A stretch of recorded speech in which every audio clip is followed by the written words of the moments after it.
sure who did it. Now people in this city are nervously watching the approach of potentially severe storms and hoping the warning system works if it's needed.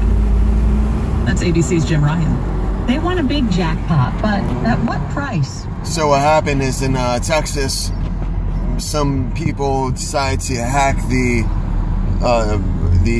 tornado warning system, and basically hundreds of air raid sirens were going off.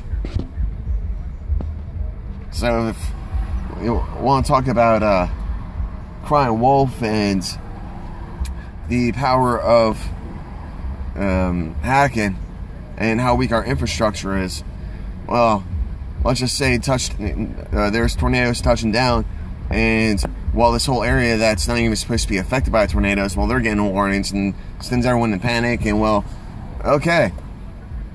That's how easy it is to lose control of the situation.